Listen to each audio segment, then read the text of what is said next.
किया, उसका नाम था जातियों का पिता। परमेश्वर उसको फेथ से कह रहा है, क्यों? क्योंकि हर बार जब अपना नाम बोलेगा उसको याद आएगा परमेश्वर की प्रतिज्ञा।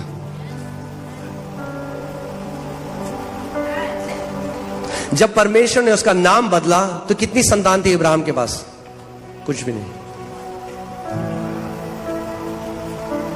हम कहते हैं हम जब चंगे हो जाएंगे तब हम बोलेंगे हम चंगे हैं। परमेश्वर कह रहा है पहले बोल तू चंगा है, जैसे इब्राहिम को बोला तू इब्राहिम है, फिर जातियों का पिता बना।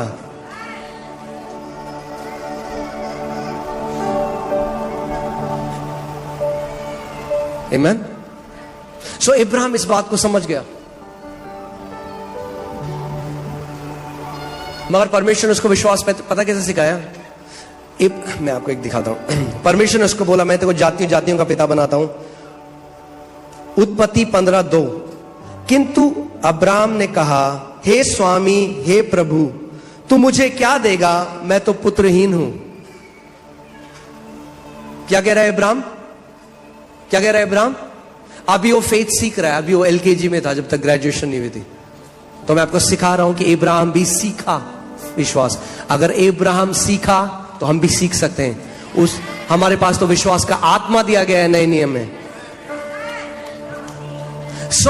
परमेश्वर इब्राहिम को कह रहा है मैंने तुझे जातियों का पिता बनाया है। इब्राहिम क्या कह रहा है? प्रभु मुझे क्या देगा? मैं तो पुत्रहीन हूं। तो कह रहा है दिक्कत है, मैं जो इसको बोल रहा हूं ये अभी देख नहीं पा रहा है उसे। आप जानते हैं कितने लोग हैं आज परेशानी में? पता क्यों है? क्योंकि वो परेशानी से बाहर अपने आप को देख ही नहीं पाते। अब मैं एक बात बोलने वाला हूं, तैयार है आप लोग? कितने लोग उस परेशानी में हैं अपनी प्रार्थनाओं की वजह से। आप बोलेंगे ये क्या बात है? Because many people are praying problem. कई लोग ना परेशानियों उन्होंने प्रार्थना बना दी, तो जितना वो प्रार्थना करते हैं परेशानी की, उतना परेशानी कॉन्शियस हो जाते हैं। उनकी चेतना में वो प्रॉब्लम उनके अंदर घुस चुकी है। जैसे आयूब के अंदर ये डर घुस गया कि मेरे बच्चे जो है ना वो सही जीवन नहीं जीते और इनके ऊपर कोई विपत्ति ना आ जाए। तो लिखा है हर रोज वो सैक्रिफाइस चढ़ाता रहा प्रभु को। कहता रहा प्रभु मेरे बच्चे ना मर जाए, मेरे बच्चे ना मर जाए, मेरे बच्चे ना मर जाए। क्या हुआ? उसके बच्चे मर गए। और याकूब 3:15 में लिखता है जो बातें से मैं बहुत भय खाता था वही सब मेरे ऊपर आ पड़ी। आई एम सॉरी, याकूब कह रहा हूं मैं, हाँ अय्यूब, ग्रेस देना पड़ेगा आपको। मैं अय्यूब, जोब, ठीक है। तो आपको समझना जरूरी है कि कई लोग जो प्रार्थना में बार वो इतने प्रॉब्लम कॉन्शियस हो गए हैं। अगर आप उसको देख नहीं, अगर आप आंसर, मैं आज आपको सिखा रहा हूं कि आप कैसे अपना आंसर पाते हैं। 100% आपको हर एक प्रार्थना का आंसर मिलेगा। तैयार हैं आप?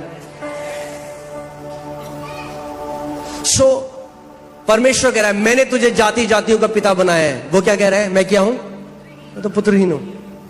तब तक अब्राहम अपने सेंसेस के द्वारा चलता था, अपने ज्ञान इंद्रियों के द्वारा चलता रहा। परमेश्वर ने कहा मुझे इसकी पिक्चर बदलनी पड़ेगी, मुझे इसको एक नई तस्वीर देनी पड़ेगी। तो परमेश्वर ने कहा, 5वीं आयत में हम देखते हैं, प्रभु ने इब्राहिम को बाहर ले जाकर कहा आकाश की ओर देख, यदि तू तारों को गिन सकता है तो गिन। तब वह अब्राहम से बोला तेरा वंश ऐसा ही असंख्य होगा। और आप जानते हैं रेगिस्तान में अगर आप कभी जाएंगे रेगिस्तान में और टेंट लगाएंगे, तो जब भी आप अपने टेंट से बाहर आएंगे आपको तारे ही दिखाई देंगे। और परमेश्वर ने उसको बोला कि नीचे रेत को देख,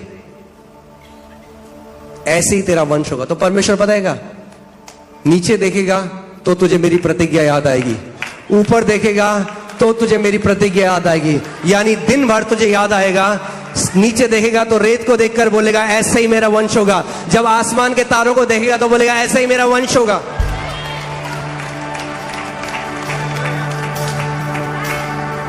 तो परमेश्वर ने उसको सिखाया विश्वास कैसे करते हैं। यानी परमेश्वर का वचन जो कहता है उसकी एक पिक्चर बना लो। यानी अगर कोई व्यक्ति है और वो बीमार है, डॉक्टर ने कहा 3 महीने बचे हैं, वो 40 साल का है, वचन संहिता की आयत हो, दीर्घायु से मैं तुझे तृप्त। अपनी आंखें बंद करो और अपने आप को देखो कि मैं 90 साल का हूं, अपने परिवार के साथ हाथ उठा के परमेश्वर की आराधना कर रहा हूं।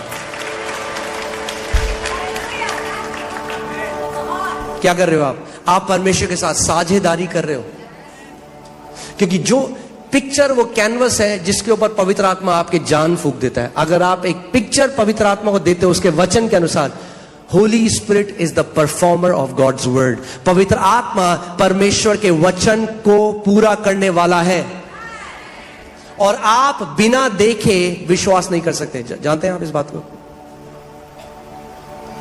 शारीरिक आंखों से नहीं, आत्मिक आंखों से।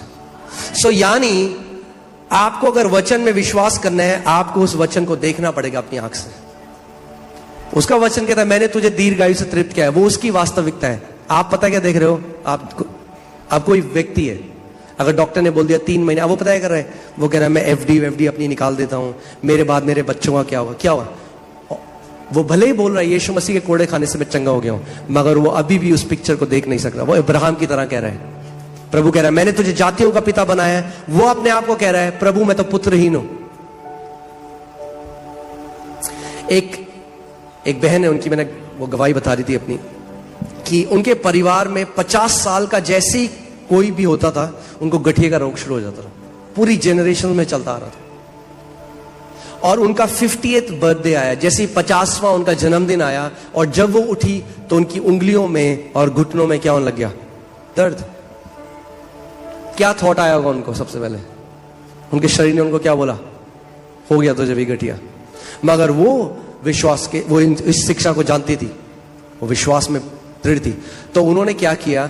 उन्होंने उसी समय आंख बंद करी और अपने आप को देखा कि मैं 80 साल की हूं और मैं काफी बूढ़ी हूं और मैं पियानो बजा रही हूं, और अपनी उंगलियों पर ध्यान दिया, और मेरा पूरा परिवार मेरे बगल में है और हम परमेश्वर की आराधना कर रहे हैं।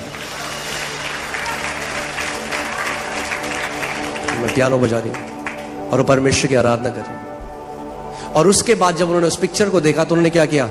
परमेश्वर को महिमा दी। प्रभु तू भला है, तेरा हर एक वादा सच्चा है। बाइबल बताती है Abraham staggered not at the promises of God. Abraham परमेश्वर की प्रतिज्ञा से हिला डुला नहीं, अड़िग रहा, ये जानते हुए कि जिसने प्रतिज्ञा करी है वो विश्वास योग्य है। आपकी ज्ञानेंद्रिया विश्वास योग्य नहीं है, क्योंकि पिक्चर को देख के रोने लग जाती हैं। उनको नहीं पता सच क्या है झूठ क्या है। मगर यीशु मसीह ने यूहन्ना 17:17 में कहा तेरा वचन परमेश्वर सत्य है, तू विश्वास योग्य परमेश्वर है, तेरे वचन में जो लिखा है वो सत्य है प्रभु। आमीन। और वो अपने आप को, और क्या हुआ? एक दिन की नहीं है, विश्वास की क्या कर, अच्छी कुश्ती लड़। कितने मसीह लोग हैं जिन्हों में लड़ना नहीं आता विश्वास की कुश्ती, गिव अप कर देते हैं बहुत जल्दी। दर्द हो गया, क्या किया प्रभु ने? पड़ोसी को बोलो, पड़ोसी विश्वास की अच्छी कुश्ती लड़।